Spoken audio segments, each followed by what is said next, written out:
Dusk Pages presents The Adventures of Sherlock Holmes. The Adventure of the Copper Beeches by Arthur Conan Doyle. Read by Martin Prichard.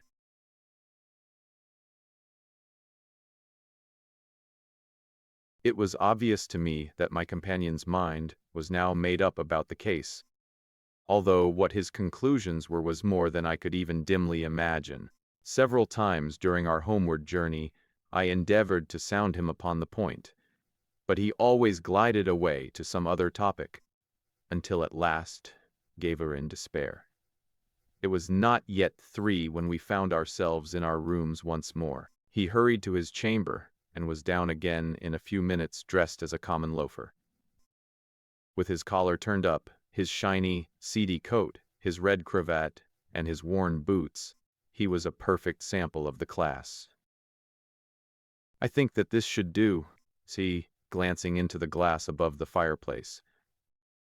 "I only wish that you could come with me, Watson, but I fear that it won't do. I may be on the trail in this matter, or I may be following a will-the-wisp, but I shall soon know which it is.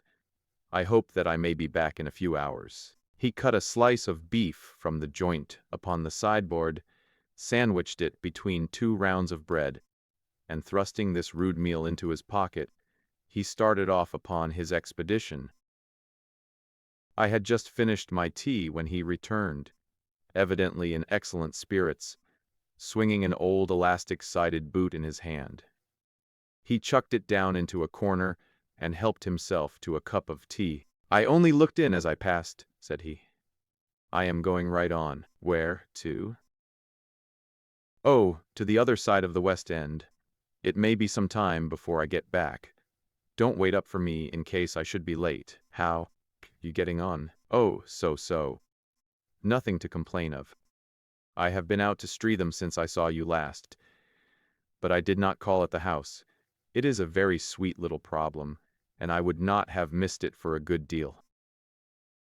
However, I must not sit gossiping here, but must get these disreputable clothes off and return to my highly respectable self." I could see by his manner that he had stronger reasons for satisfaction than his words alone would imply. His eyes twinkled, and there was even a touch of color upon his sallow cheeks. He hastened upstairs, and a few minutes later I heard the slam of the hall door, which told me that he was off once more upon his congenial hunt. I waited until midnight, but there was no sign of his return, so I retired to my room. It was no uncommon thing for him to be away for days and nights on end when he was hot upon a scent, so that his lateness caused me no surprise. I do not know at what hour he came in, but when I came down to breakfast in the morning there, he was with a cup of coffee in one hand and the paper in the other, as fresh and trim as possible. "You will excuse my beginning without you, Watson," said he, "but you remember that our client has rather an early appointment this morning." "Why, it is after 9 now," I answered. "I should not be surprised if that were he. I thought I heard a ring." It was indeed our friend the financier. I was shocked by the change which had come over him, for his face, which was naturally of a broad and massive mould, was now pinched and fallen in, while his hair seemed to me at least a shade whiter. He entered with a wariness and lethargy which was even more painful than his violence of the morning before, and he dropped heavily into the armchair, which I pushed forward for him. "I do not know what I have done to be so severely tried," said he. "Only 2 days ago I was a happy and prosperous man, without a care in the world. Now I am left to a lonely and dishonored age. One sorrow comes close upon the heels of another. My niece, Mary, has deserted me." "Deserted you?" "Yes. Her bed this morning had not been slept in, her room was empty, and a note for me lay upon the hall table. I had said to her last night, in sorrow and not in anger, that if she had married my boy, all might have been well with him. Perhaps it was thoughtless of me to say so. It is to that remark that she refers in this note. My dearest uncle, I feel that I have brought trouble upon you, and that if I had acted differently, this terrible misfortune might never have occurred. I cannot, with this thought in my mind, ever again be happy under your roof, and I feel that I must leave you forever. Do not worry about my future, for that is provided for, and above all, do not search for me, for it will be fruitless labor and an ill service to me. In life or in death, I am ever your loving Mary. What could she mean by that note, Mr. Holmes? Do you think it points to suicide? No, no, nothing of the kind. It is perhaps the best possible solution. I trust, Mr. Holder, that you are nearing the end of your troubles. Ha! You say so. You have heard something, Mr. Holmes. You have learned something. Where are the gems? You would not think £1,000 apiece an excessive sum for them. I would pay 10. That would be unnecessary. 3,000 will cover the matter. And there is a little reward, I fancy. Have you your checkbook? Here is a pen. Better make it out for £4,000. With a dazed face the banker made out the required check. Holmes walked over to his desk, took out a little triangular piece of gold with 3 gems in it, and threw it down upon the table. With a shriek of joy our client clutched it up. "You have it," he gasped. "I am saved!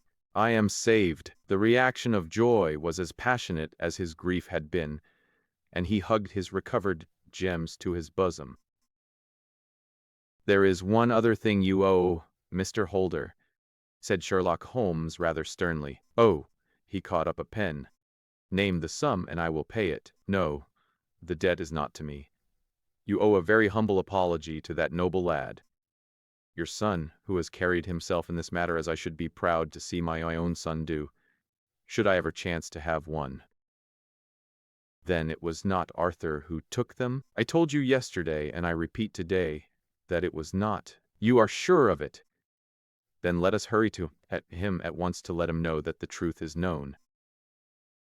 He knew it already. When I had cleared it all up, I had an interview with him, and finding that he would not tell me the story, I told it to him, on which he had to confess that I was right, and to add the very few details which were not yet quite clear to me. Your news of this morning, however, may open his lips. For heaven's sake, tell me, then, what is this extraordinary mystery? I will do so, and I will show you the steps by which I reached it. And let me say to you, first, that which it is hardest for me to say and for you to hear.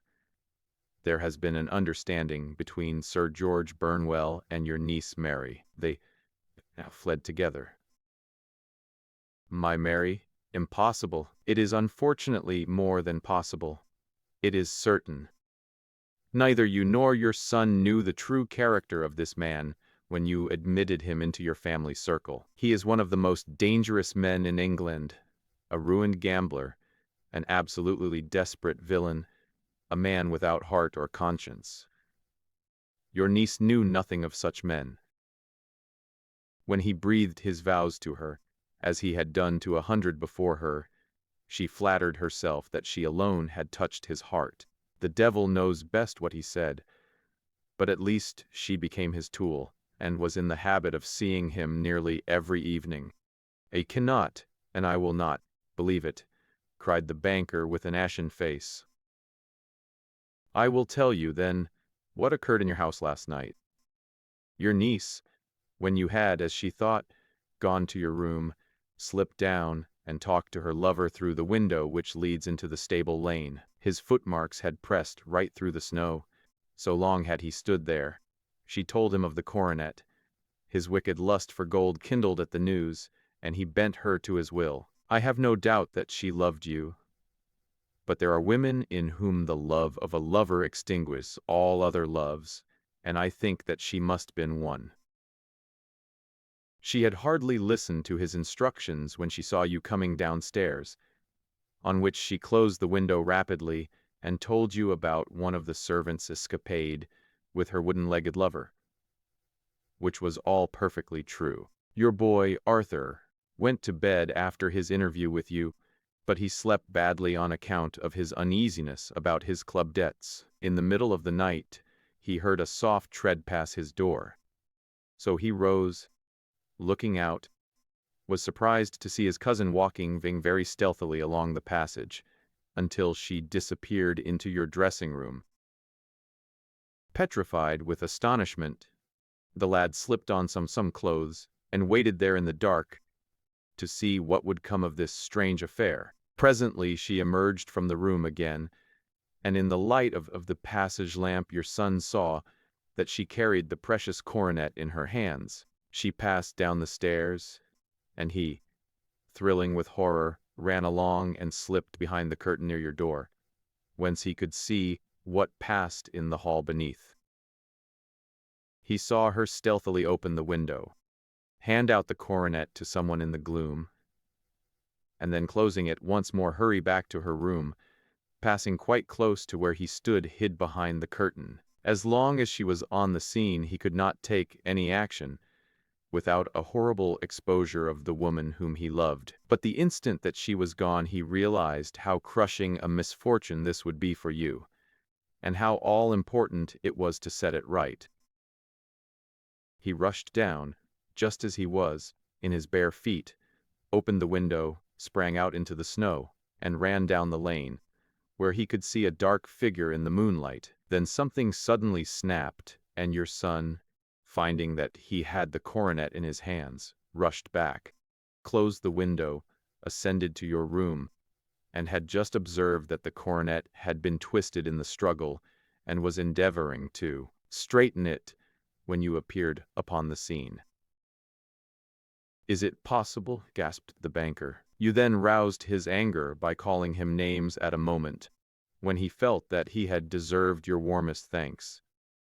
He could not explain the true state of affairs without betraying one who certainly deserved little enough consideration at his hands. He took the more chivalrous view, however, and preserved her secret. "And that was why she shrieked and fainted when she saw the coronet," cried Mr. Holder. "Oh, my God! What a blind fool I have been!" And his asking to be allowed to go out for 5 minutes. The dear fellow wanted to see if the missing piece were at the scene of the struggle. How cruelly I have misjudged him. When I arrived at the house, continued Holmes, I at once very carefully round it to observe if there were any traces in the snow which might help me. I knew that none had fallen since the evening before, and also that there had been a strong frost to preserve impressions. I passed along the tradesman's path, but found it all trampled down and indistinguishable. Just beyond it, however, at the far side of the kitchen door, a woman had stood and talked with a man, whose round impressions on one side showed that he had a wooden leg. I could even tell that they had been disturbed, for the woman had run back swiftly to the door, as was shown by the deep toe and light heel marks, while wooden leg had waited a little, and then had gone away. I thought at the time that this might be the maid and her sweetheart, of whom you had already spoken to me, and inquiry showed it was so. I passed round the garden without seeing anything more than random tracks, which I took to be the police. But when I got into the stable lane a very long and complex story was written in the snow in front of me. There was a double line of tracks of a booted man, and a second double line, which I saw with delight belonged to a man with naked feet. I was at once convinced from what you had told me that the latter was your son. The first had walked both ways, but the other had run swiftly, and as his tread was marked in places over the depression of the boot, it was obvious that he had passed after the other. I followed them up, and found they led to the hall window, where Boots had worn all the snow away while waiting. Then I walked to the other end, which was 100 yards or more down the lane. I saw where Boots had faced round, where the snow was cut up as though there had been a struggle, and finally where a few drops of blood had fallen, to show me that I was not mistaken. Boots had then run down the lane, and another little smudge of blood showed that it was he who had been hurt. When he came to the high road at the other end, I found that the pavement had been cleared, so there was an end to that clue. On entering the house, however, I examined, as you remember, the sill and framework of the hall window with my lens, and I could at once see that someone had passed out. A man had waited outside the window.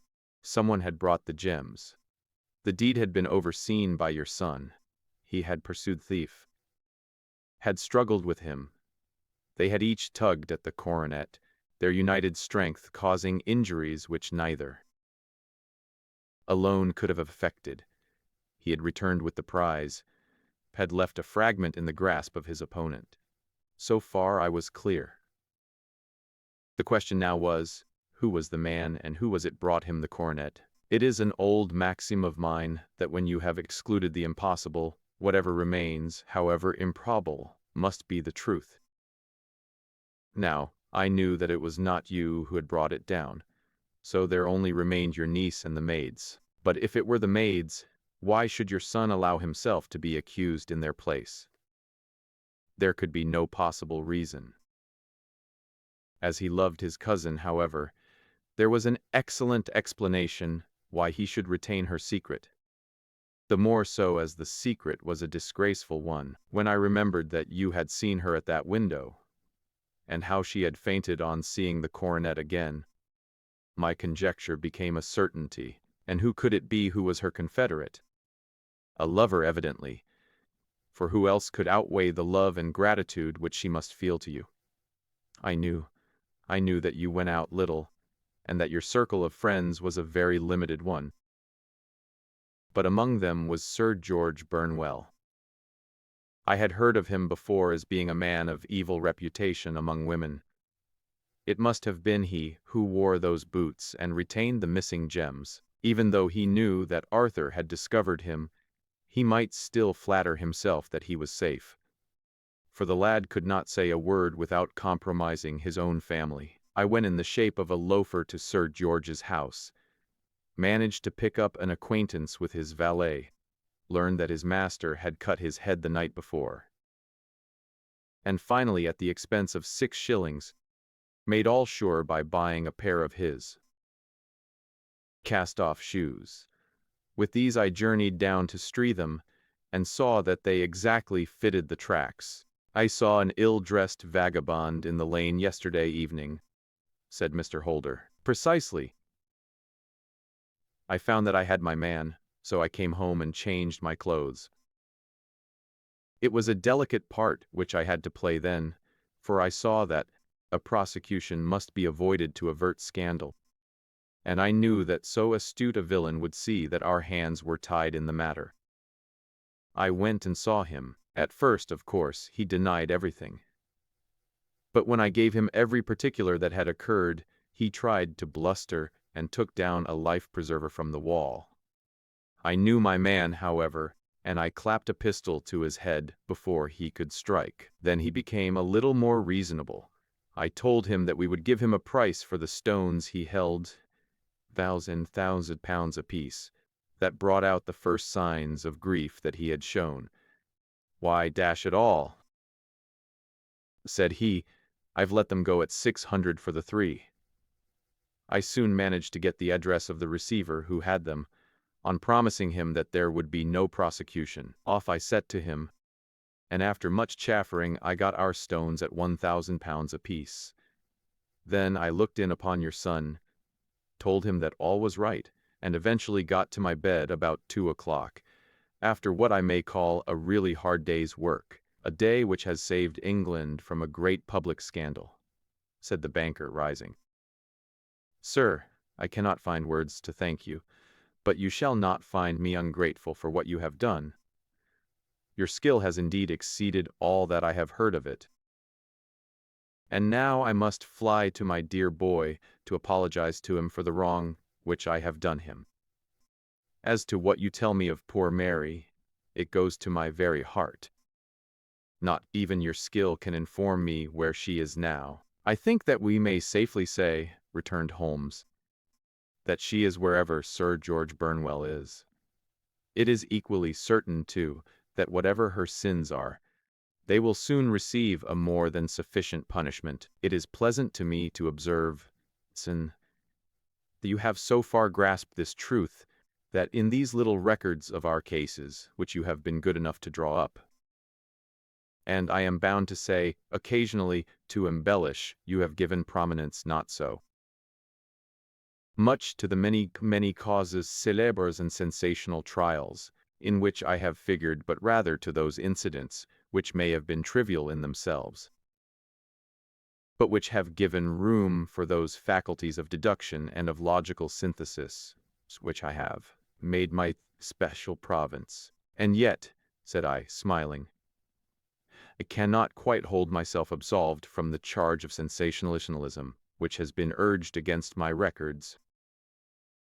You have erred, perhaps, he observed, taking up a glowing cinder with the tongs and lighting with it the long cherry-wood pipe, which was wont to replace his clay when he was in a disputatious rather than a meditative mood. You have erred, perhaps, in attempting to put color and life into each of your statements, instead of confining yourself to the task of placing upon record that severe reasoning from cause to effect, which is really the only notable feature about the thing. It seems to me that I have done you full justice in the matter, I remarked with some coldness, for I was repelled by the egotism, which I had more than once observed to be a strong factor in my friend's singular character. No, it is not selfishness or conceit, said he, answering, as was his wont, my thoughts other than my words. If I claim full justice for my art, it is because it is an impersonal thing, a thing beyond myself. Crime is common. Logic is rare. Therefore, it is upon the logic, rather than upon the crime, that you should dwell. You have degraded what should have been a course of lectures into a series of tales. It was a cold morning of the early spring, and we sat after breakfast on either side of a cheery fire in the old room at Baker Street.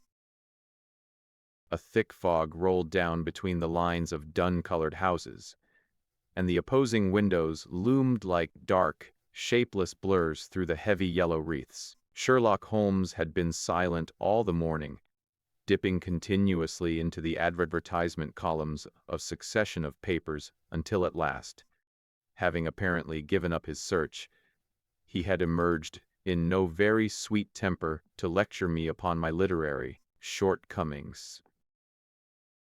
At the same time, he remarked after a pause, during which he had sat puffing at his long pipe and gazing down into the fire, "You can hardly be open to a charge of sensationalism, for out of these cases which you have been so kind as to interest, the small matter in which I endeavored to help the King of Bohemia, the singular experience of Miss Mary Sutherland, the problem connected with the man with the twisted lip, and the incident of the noble bachelor, were all matters which are outside the pale of the law. But in avoiding the sensational, I fear that you may have bordered on the trivial." "The end may have been so," I answered, "but the methods I hold to have been novel and of interest." "Pshaw, my dear fellow, what do the public, the great unobservant public, who could hardly tell a weaver by his tooth or a compositor by his left thumb, care about the finer shades of analysis and deduction? But indeed, if you are trivial, I cannot blame you, for the days of the great cases are past. Man, or at least criminal man, has lost all enterprise and originality. As to my own little practice, it seems to be degenerating into an agency for recovering lost lead pencils and giving advice to young ladies from boarding schools. I think that I have touched bottom at last, however. This note I had this morning marks my 0 point, I fancy. Read it." He tossed a crumpled letter across to me. It was dated from Montague Place upon the preceding evening, and ran thus: "Dear Mr. Holmes, I am very anxious to consult you as to whether I should or should not accept a situation which has been offered to me as governess. I shall call at 10:30 tomorrow if I do not inconvenience you. Yours faithfully, Violet Hunter. Do you know the young lady? I asked. Not I. It is 10:30 now. Yes, and I have no doubt that is her ring. It may turn out to be of more interest than you think. You remember that the affair of the blue carbuncle, which appeared to be a mere whim at first, developed into a serious investigation. It may be so in this case, also. Well, let us hope so. But our doubts will very soon be solved, for here, unless I am much mistaken, is the person in question. As he spoke, the door opened and a young lady entered the room. She was plainly but neatly dressed, with a bright, quick face, freckled like a plover's egg, and with the brisk manner of a woman who has had her own way to make in the world. "You will excuse my troubling you, I am sure," said she, as my companion rose to greet her. "But I have had a very strange experience, and as I have no parents or relations of any sort from whom I could ask advice, I thought that perhaps you would be kind enough what I should do. Pray take a seat, Miss Hunter. I shall be happy to do anything that I can to serve you." Violet Hunter, consulting Holmes. I could see that Holmes was favorably impressed by the manner and speech of his new client. He looked her over in his searching fashion, and then composed himself, with his lids drooping and his fingertips together, to listen to her story. "I have been a governess for 5 years," said she, "in the family of Colonel Spence Munro, but 2 months ago the colonel received an appointment at Halifax, in Nova Scotia, and took his children over to America with him, so that I found myself without a situation. I advertised, and I answered advertisements, but without success. At last the little money which I had saved to run short, and I was at my wit's end as to what I should do. There is a well-known agency for governesses in the West End called Westaways, and there I used to call once a week in order to see whether anything had turned up which might suit me. Westaway was the name of the founder of the business, but it is really managed by Miss Stoper. She sits in her own little office, and the ladies who are seeking employment wait in an anteroom, and are then shown one by one, when she consults her ledgers and sees whether she has anything which would suit them. Well, when I called last week I was shown into the little office as usual, but I found that Miss Stoper was not alone. A prodigiously stout man, with a very smiling face, and a great heavy chin which rolled down in fold upon fold over his throat, sat at her elbow with a pair of glasses on his nose, looking very earnestly at the ladies who entered. As I came in he gave quite a jump in his chair, and turned quickly to Miss Stoper. "That will do," said he. I could not ask for anything better. "Capital." He seemed quite enthusiastic and rubbed his hands together in the most genial fashion. He was such a comfortable-looking man that it was quite a pleasure to look at him. "You are looking for a situation, miss?" he asked. "Yes, sir. As governess?" "Yes, sir. And salary, do you ask?" "I had £4 a month in my last place with Colonel Spence Munro." "Oh, tut, tut, rank sweating," he cried, throwing his fat hands out into the air like a man who is in a boiling passion. "How could anyone offer so pitiful a sum to a lady with such attractions and accomplishments?" "My accomplishments, sir, may be less than you imagine," said I. "A little French, a little German, music and drawing." "Tut, tut," he cried. "This is all quite beside the question. The point is, have you, or have you not the bearing and deportment of a lady? There it is in a nutshell. If you have not, you are not fitted for the rearing of a child who may some day a considerable part in the history of the country. But if you have, why then, how could any gentleman ask you to condescend to accept anything under the 3 figures? Your salary with me, would commence at £100 a year. You may imagine, Mr. Holmes, that to me, destitute as I was, such an offer seemed almost too good to be true. The gentleman, however, seeing perhaps the look of incredulity upon my face, opened a pocket-book and took out a note. It is also my custom, smiling in the most pleasant fashion until his eyes were just two little shining slits amid the white creases of his face, to advance to my young ladies half their salary beforehand, so that they may meet any little expenses of their journey and their wardrobe. It seemed to me that I had never met so fascinating and so thoughtful a man. As I was already in debt to my tradesmen, the advance was a great convenience, and yet there was something unnatural about the whole transaction which made me wish to know a little more before I quite committed myself. "May I ask where you live, sir?" said I. "Hampshire. Charming rural place. The Copper Beeches, 5 miles on the far side of Winchester. It is the most lovely country, my dear young lady, and the dearest old country house." "And my duties, sir? I should be glad to know what they would be." "One child, one dear little romper, just 6 years old. Oh, if you could see him killing cockroaches with a slipper.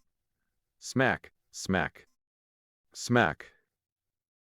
3 gone before you could wink." He leaned back in his chair and laughed his eyes into his head again. I was a little startled at the nature of the child's amusement, but the father's laughter made me think that perhaps he was joking.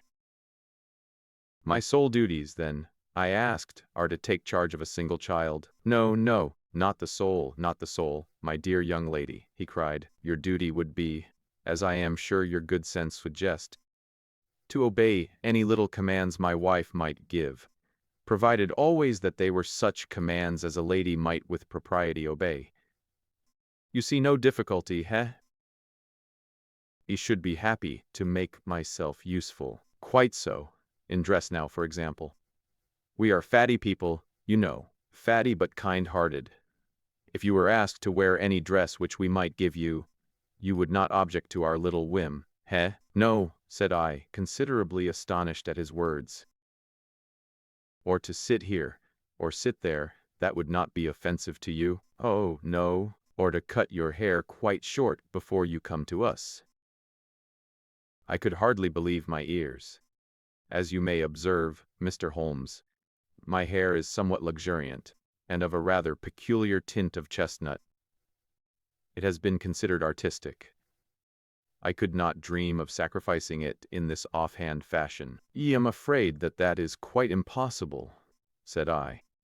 He had been watching me eagerly out of his small eyes, and I could see a shadow pass over his face as I spoke. "I am afraid that it is quite essential," said he. "It is a little fancy of my wife's, and ladies' fancies. You know, madam, ladies' fancies must be consulted. And so you won't cut your hair?" "No, sir, I really could not," I answered firmly. "Ah, very well. Then that quite settles the matter.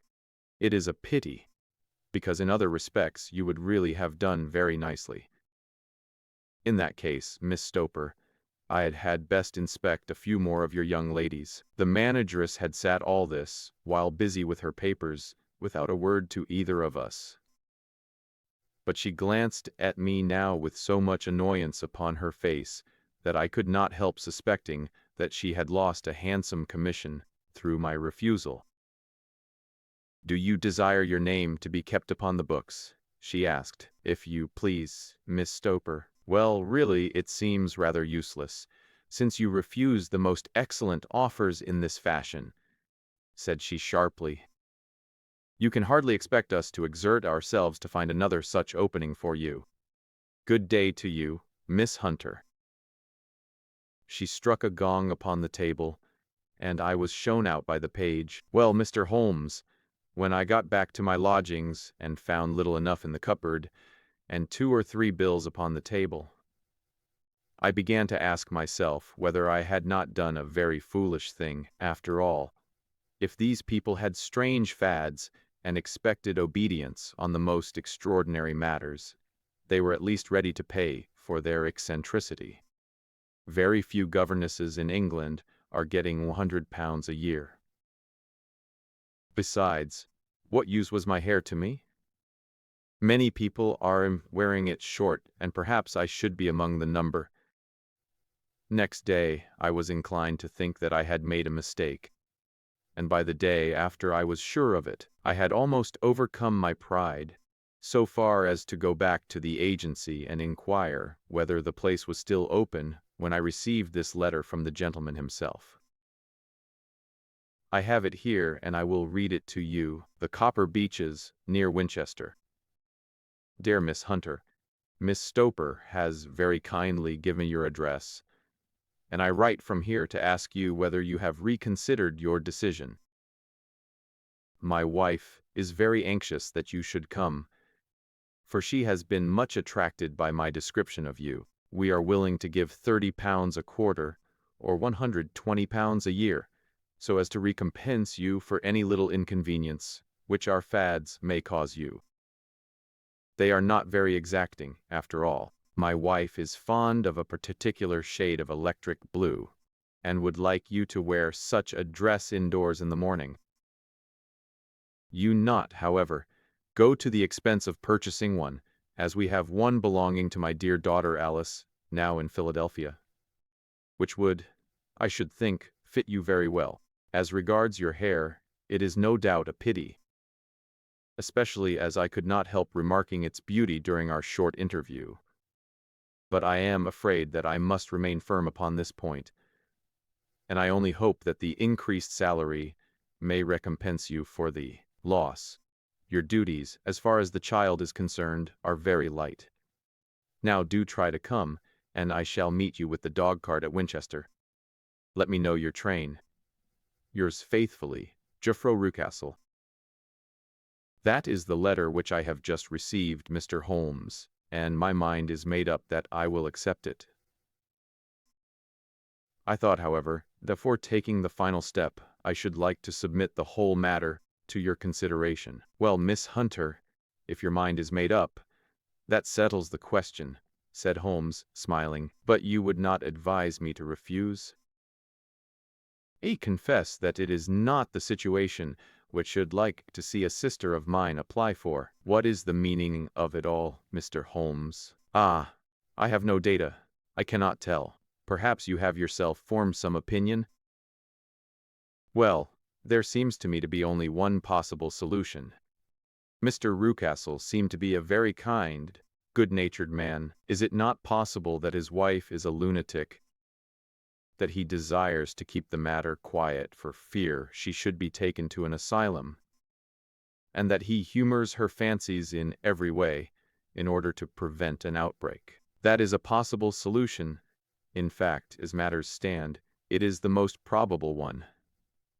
But in any case, it does not seem to be a nice household for a young lady. But the money, Mr. Holmes, the money. Well, yes, of course the pay is good. Too good. That is what makes me uneasy. Why should they give you £120 a year, when they could have their pick for £40? There must be some strong reason behind. I thought that if I told you the circumstances you would understand afterwards, if I wanted your help. I should feel so much stronger if I felt that you were at the back of me. Oh, you may carry that feeling away with you. I assure you that your little promises to be the most interesting which has come my way for some months. There is something distinctly novel about some of the features. If you should find yourself in doubt or in danger. Danger! What danger do you foresee? Holmes shook his head gravely. It would cease to be a danger if we could define it, said he. But at any time, day or night, a telegram would bring me down to your help. That is enough. She rose briskly from her chair with the anxiety all swept from her face. I shall go down to Hampshire quite easy in my mind now. I shall write to Mr. Rucastle at once, sacrifice my poor hair tonight, and start for Winchester tomorrow. With a few grateful words to Holmes, she bade us both good night and bustled off upon her way.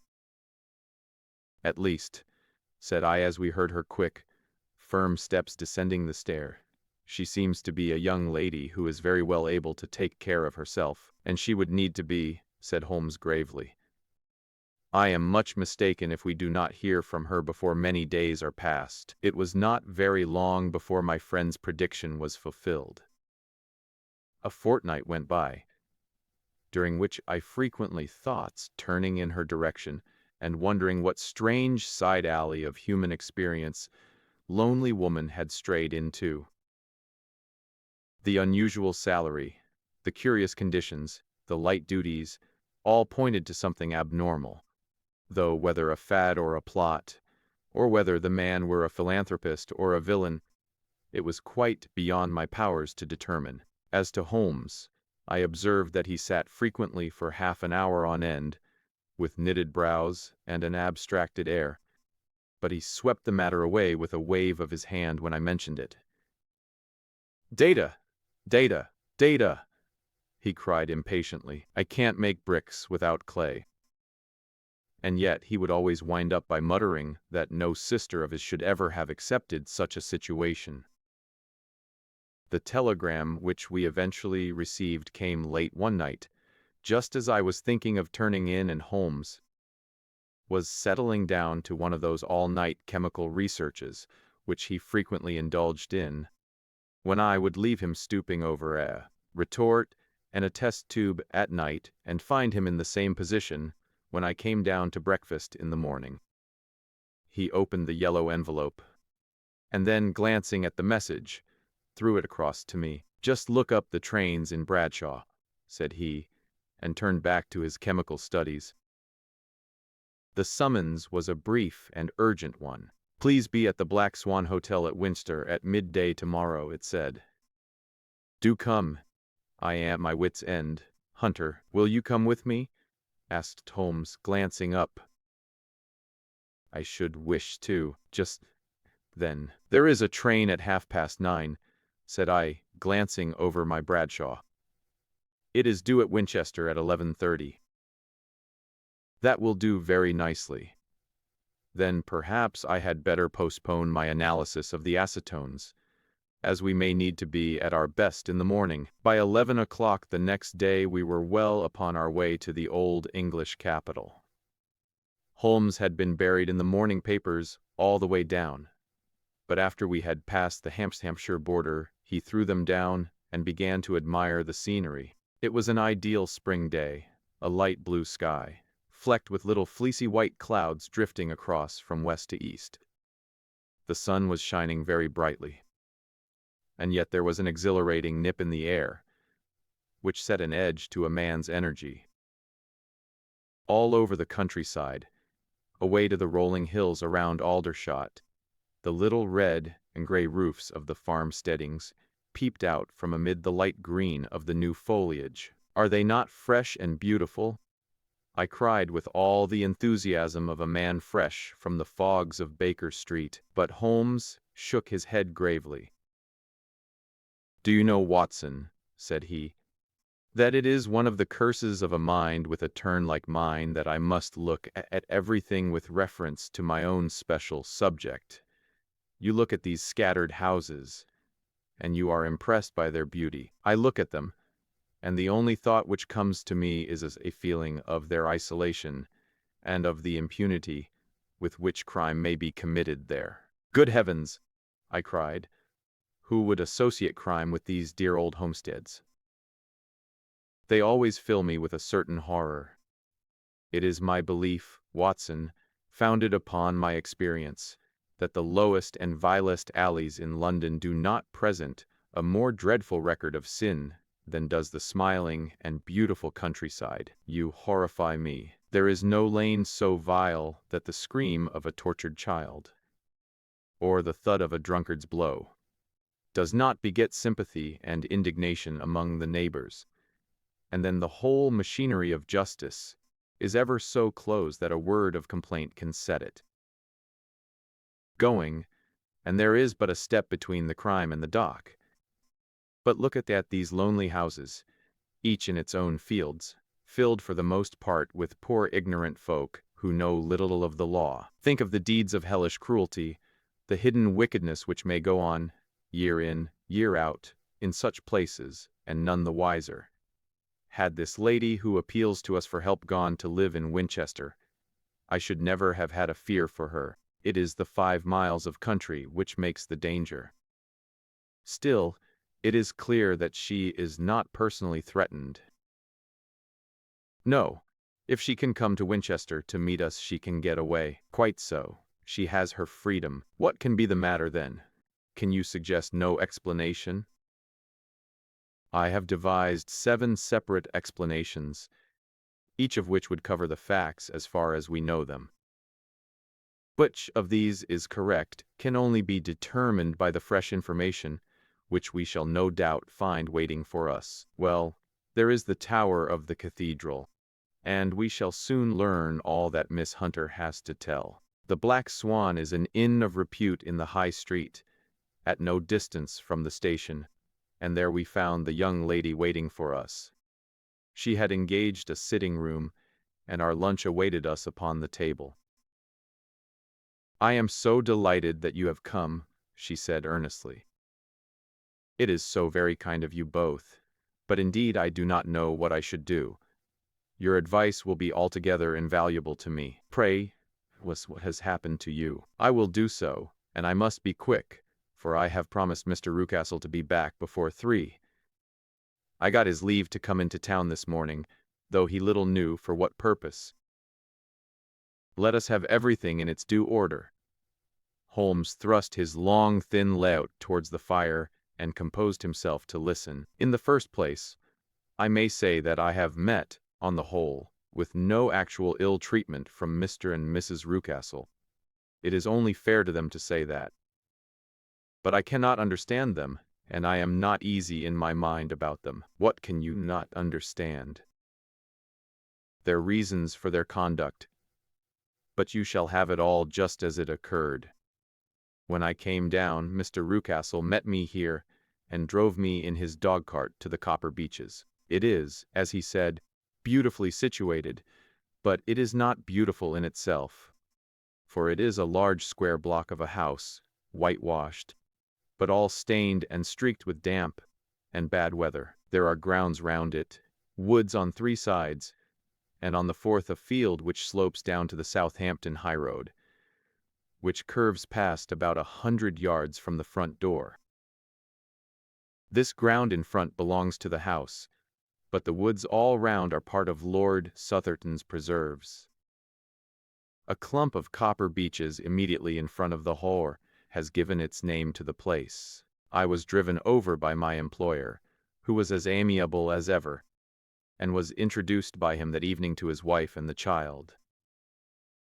There was no truth, Mr. Holmes, in the conjecture which seemed to us to be probable in your rooms at Baker Street. Mrs. Rucastle is not mad. I found her to be a silent, pale-faced woman, much younger than her husband, not more than 30, I should think, while he can hardly be less than 45. From their conversation, I have gathered that they have been married about 7 years, that he was a widower, and that his only child by the first wife was the daughter who has gone to Philadelphia. Mr. Rucastle told me in private the reason why she had left them was that she had an unreasoning aversion to her stepmother, as the daughter could not have been less than 20. I can quite imagine that her position must have been uncomfortable with her father's young wife. Miss Rucastle seemed to me to be colorless in mind as well as in feature. She impressed me neither favorably nor the reverse. She was a nonentity. It was easy to see that she was passionately devoted both to her husband and to her little son. Her light gray eyes wandered continually from one to the other, noting every little want and forestalling it if possible. He was kind to her also in his bluff, boisterous fashion, and on the whole they seemed to be a happy couple. And yet she had some secret sorrow, this woman. She would often be lost in deep thought, with the saddest look upon her face. More than once I have surprised her in tears. I have thought sometimes that it was the disposition of her child which weighed upon her mind, for I have never met so utterly spoiled and so ill-natured a little creature.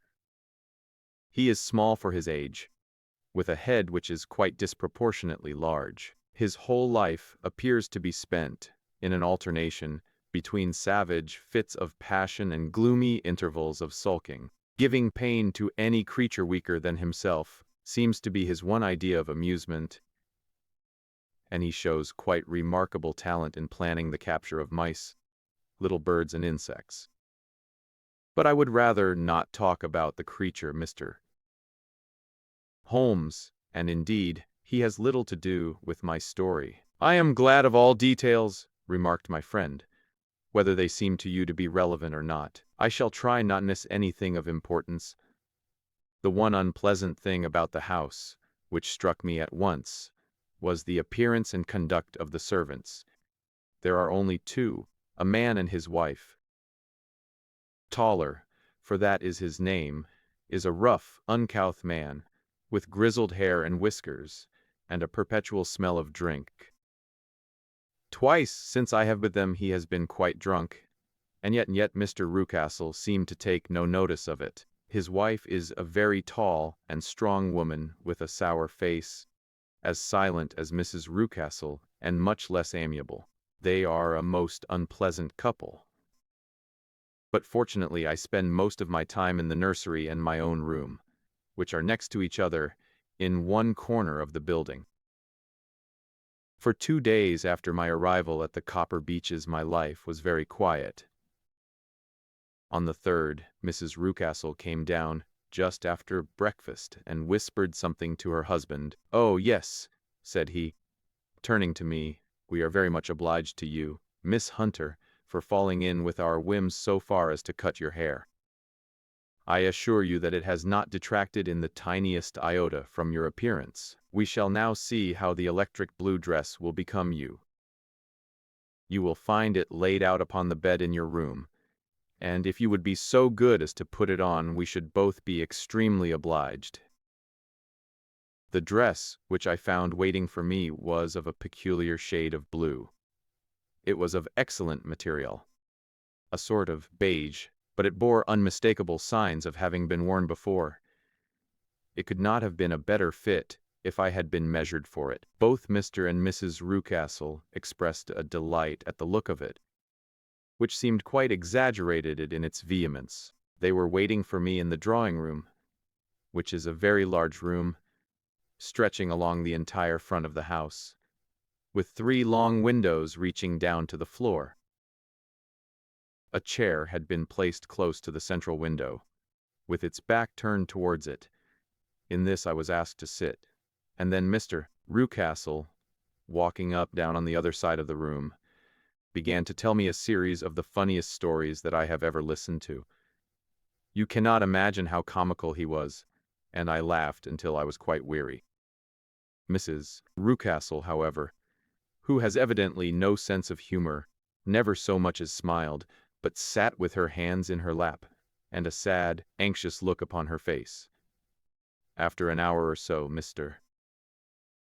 Rucastle suddenly remarked that it was time to commence the duties of the day, and that I might change my dress and go to little Edward in the nursery. 2 days later, this same performance was gone through under exactly similar circumstances. Again I changed my dress, again I sat in the window, and again I laughed very heartily at the funny stories of which my employer had an immense répertoire, and which he told inimitably.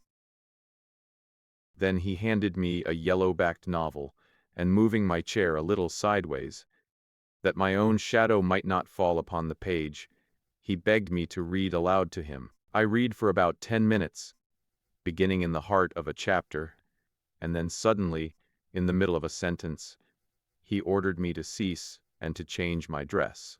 You can easily imagine, Mr. Holmes, how curious I became as to what the meaning of this extraordinary performance could possibly be. They were always very careful, I observed, to turn my face away from the window.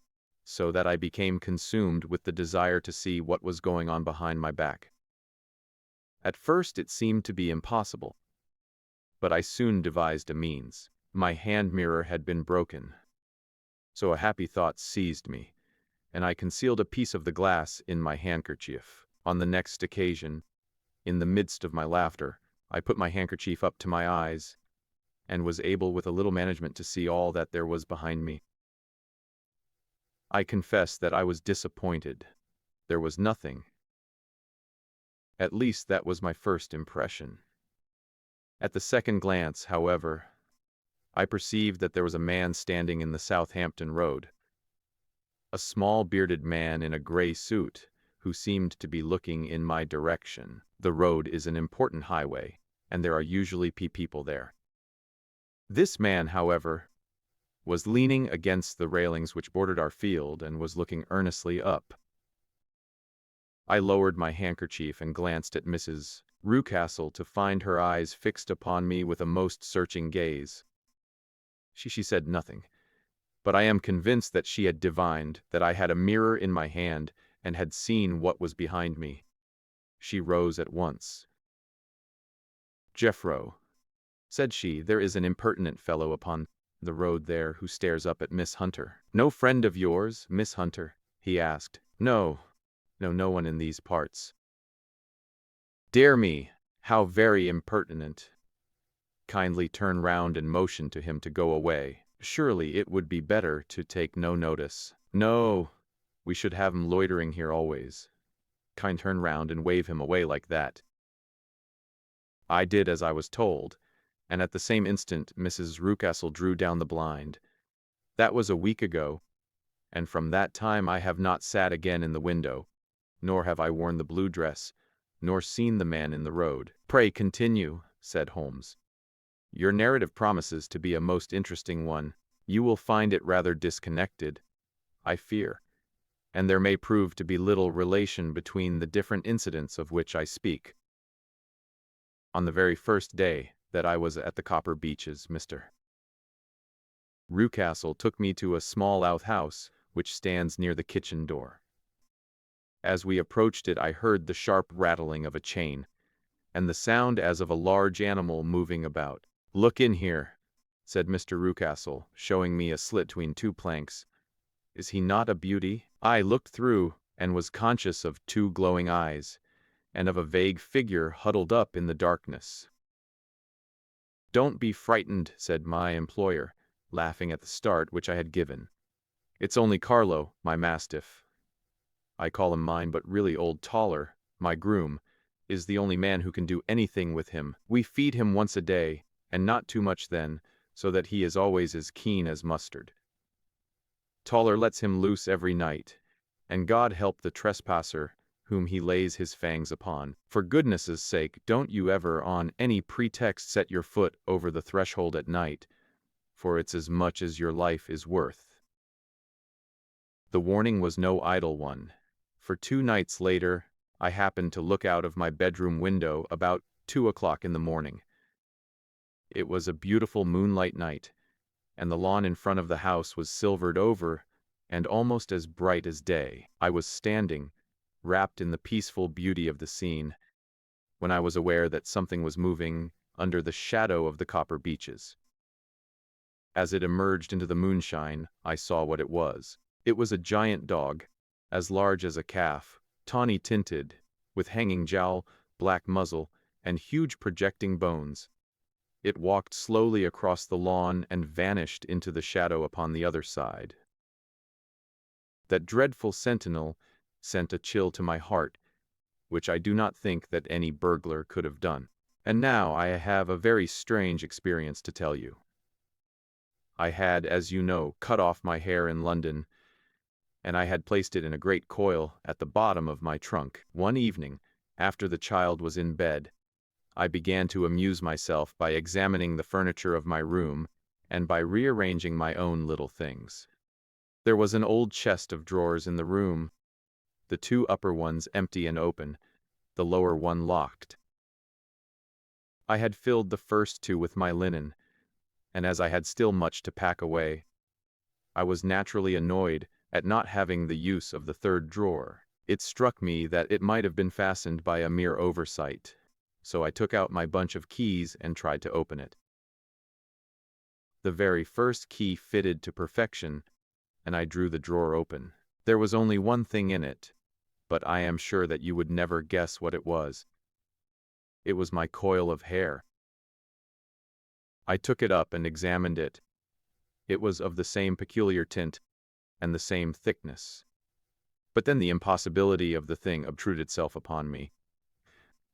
How could my hair have been locked in the drawer? With trembling hands I undid my trunk, turned out the contents, and drew from the bottom my own hair. I laid the two tresses together, and I assure you that they were identical. Was it not extraordinary? Puzzle as I would, I could make nothing at all of what it meant. I returned the strange hair to the drawer, and I said nothing of the matter to the Rucastles, as I felt that I had put myself in the wrong by opening a drawer which they had locked.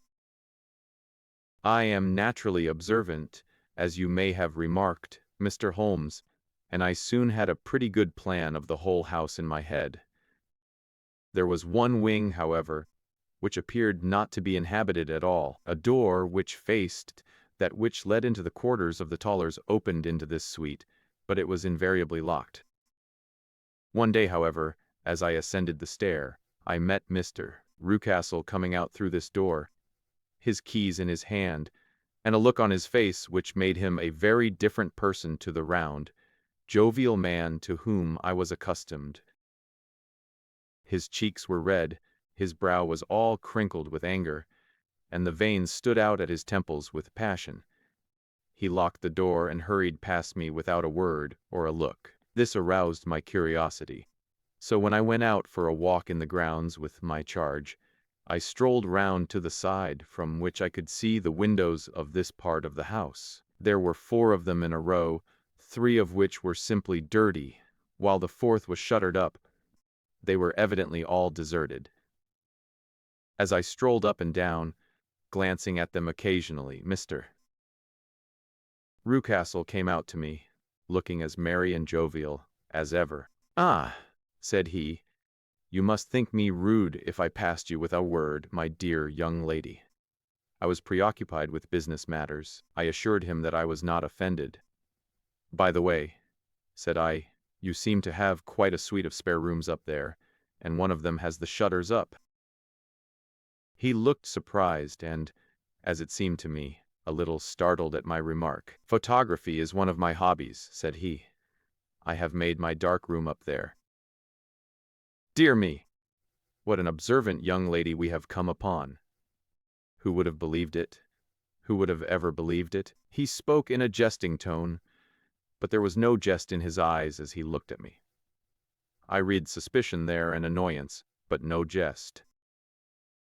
Well, Mr. Holmes, from the moment that I understood that there was something about that suite of rooms which I was not to know, I was all on fire to go over them.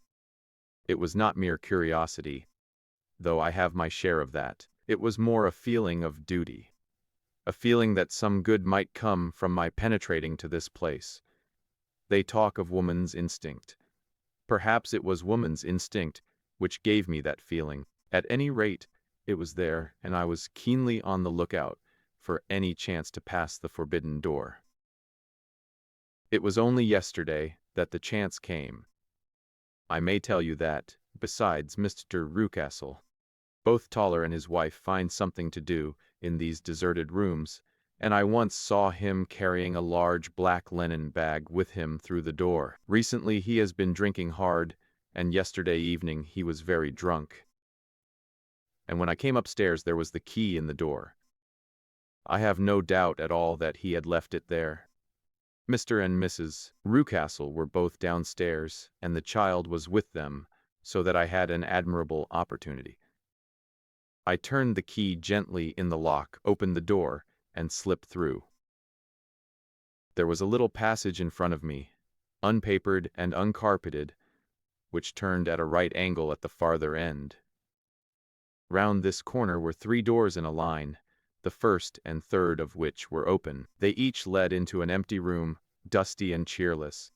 with 2 windows in the one and one in the other, so thick with dirt that the evening light glimmered dimly through them. The center door was closed, and across the outside of it had been fastened one of the broad bars of an iron bed, padlocked at one end to a ring in the wall, and fastened at the other with stout cord.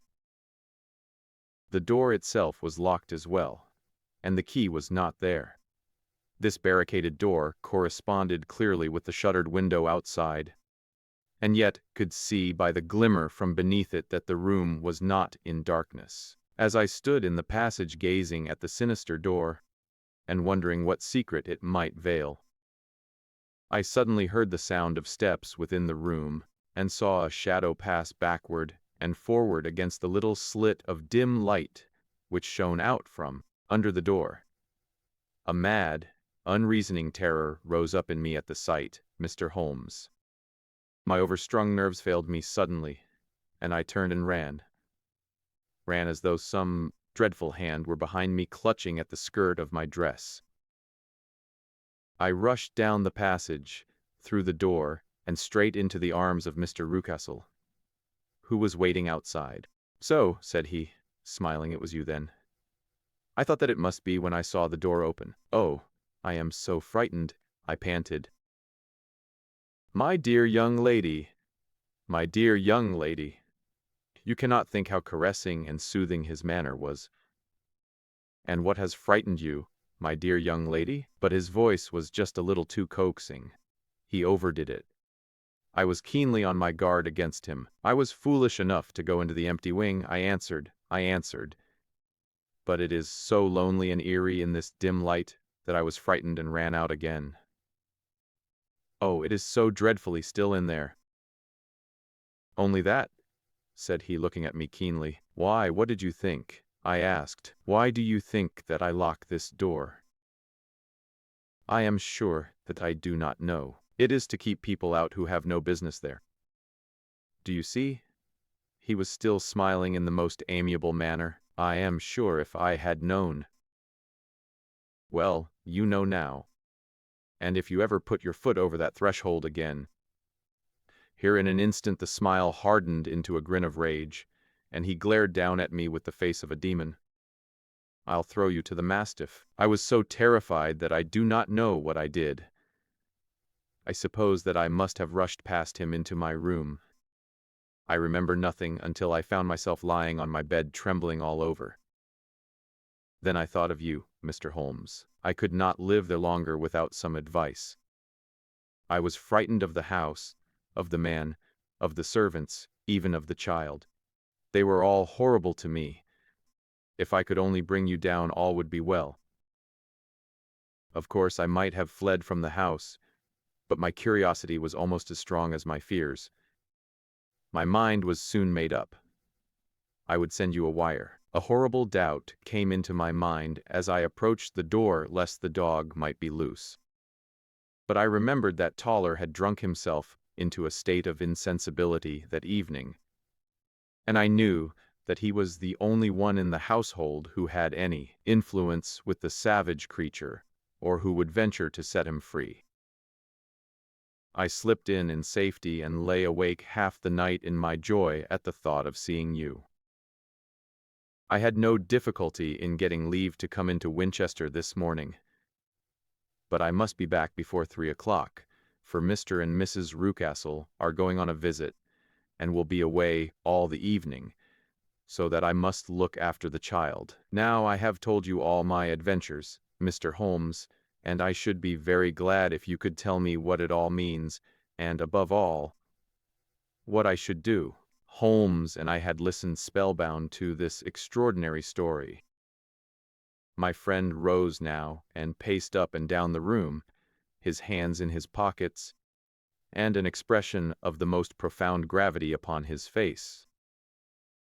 "Is Toller still drunk?" he asked. "Yes. I heard his wife tell Mrs. Rucastle that she could do nothing with him." "That is well. And the Rucastles go out tonight?" "Yes." "Is there a cellar with a good strong lock?" "Yes, the wine cellar." You seem to me to have acted all through this matter like a very brave and sensible girl, Miss Hunter. Do you think that you could perform one more feat? I should not ask it of you if I did not think you a quite exceptional woman. I will try. What is it? We shall be at the Copper Beeches by 7 o'clock, my friend and I. The Rucastles will be gone by that time, and Toller will, we hope, be incapable. There only remains Mrs. Toller, who might give the alarm. If you could send her into the cellar on some errand, and then turn the key upon her, you would facilitate matters immensely. I will do it. Excellent. We shall then look thoroughly into the affair. Of course, there is only one feasible explanation. You have been brought there to personate someone, and the real person is imprisoned in this chamber. That is obvious. As to who this prisoner is, I have no doubt that it is the daughter, Miss Alice Rucastle, if I remember right, who was said to have gone to America.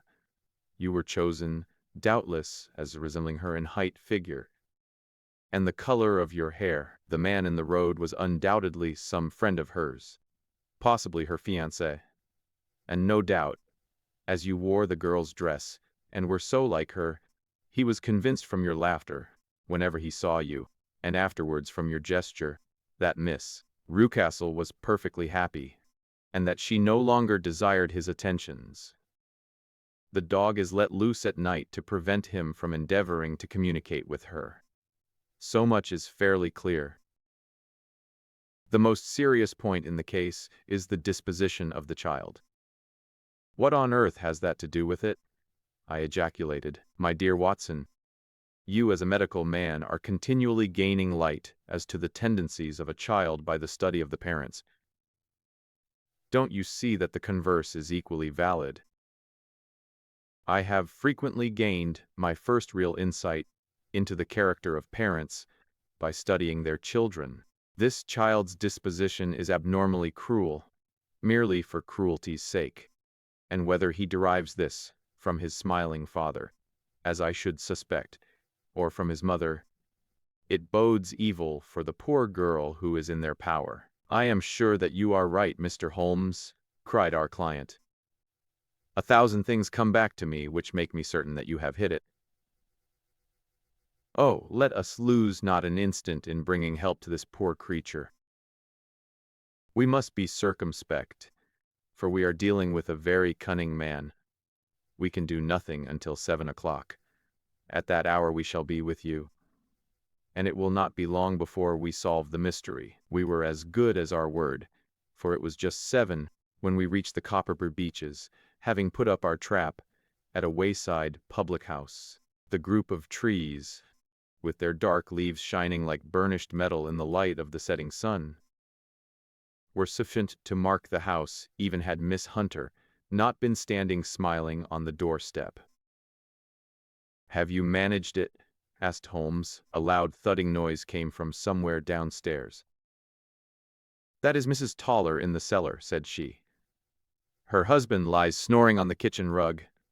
Here are his keys, which are the duplicates of Mr. Rucastle's." "You have done well indeed," cried Holmes with enthusiasm. "Now lead the way, and we shall soon see the end of this black business." We passed up the stair, unlocked the door, followed on down a passage, and found ourselves in front of the barricade which Miss Hunter had described. Holmes cut the cord and removed the transverse bar. Then he tried the various keys in the lock, but without success.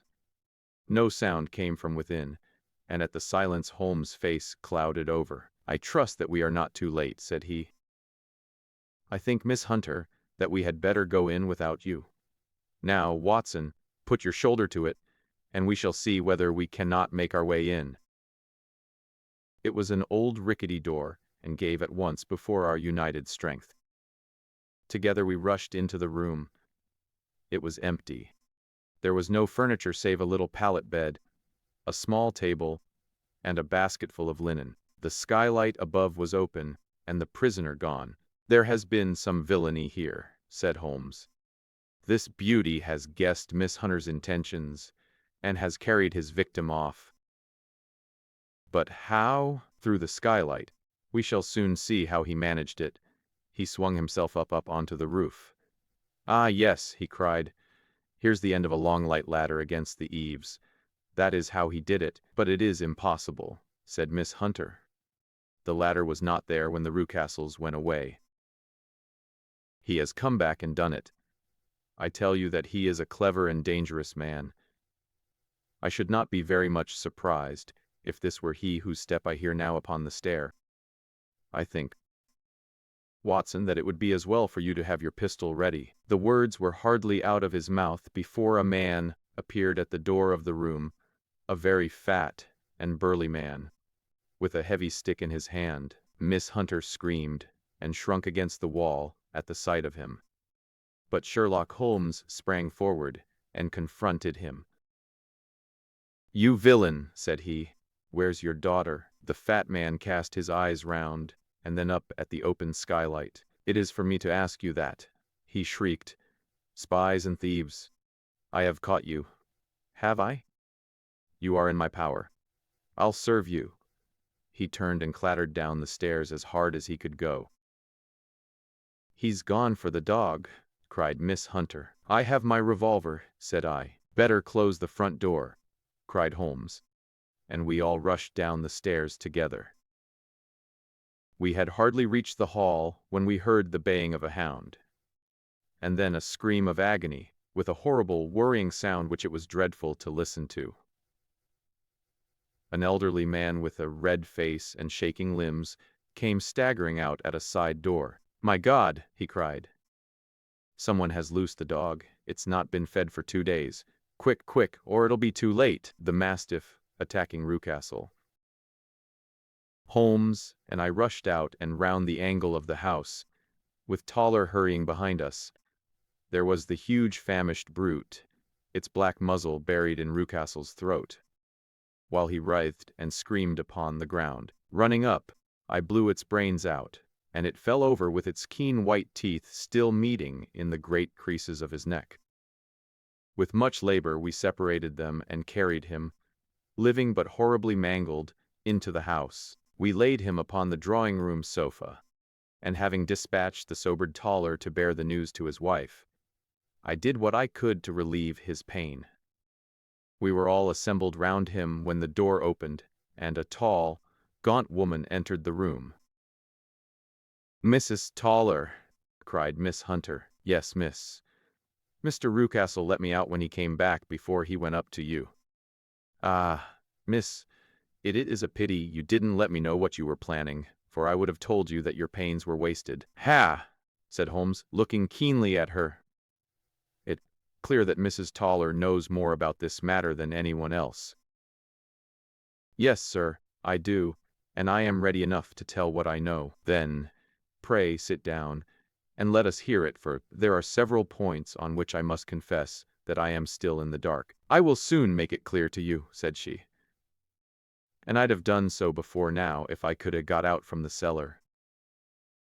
If there's police court business over this, you'll remember that I was the one that stood your friend, and that I was Miss Alice's friend too. She was never happy at home.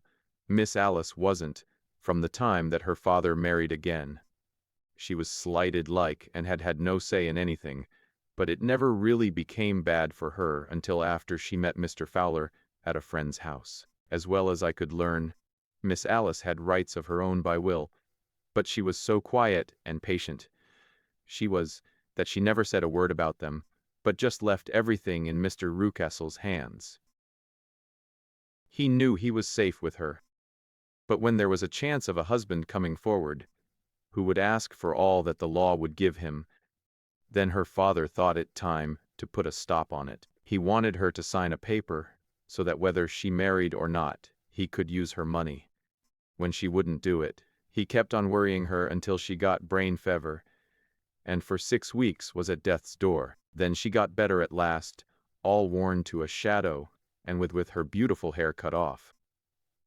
That didn't make no change in her young man, and he stuck to her as true as man could be. "Ah," said Holmes, "I think that what you have been good enough to tell us makes the matter fairly clear, and that I can deduce all that remains.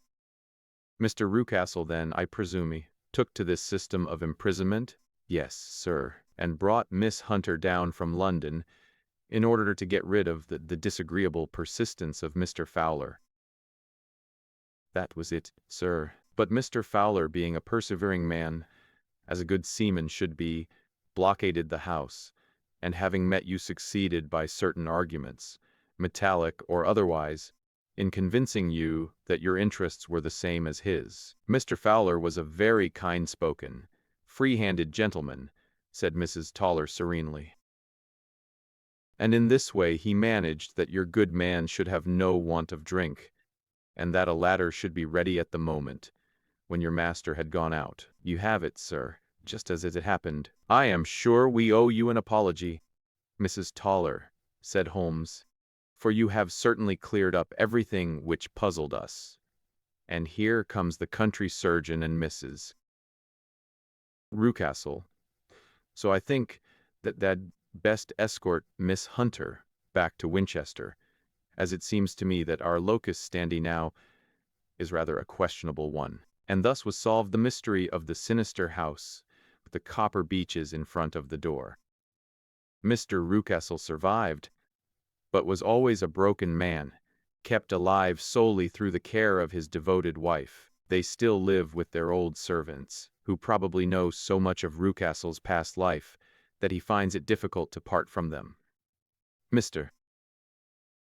As to Miss Violet Hunter, my friend Holmes, rather to my disappointment, manifested no further interest in her when once she had ceased to be the center of one of his problems, and she is now the head of a private school at Walsall, where I believe that she has met with considerable success. The Memoirs of Sherlock Holmes.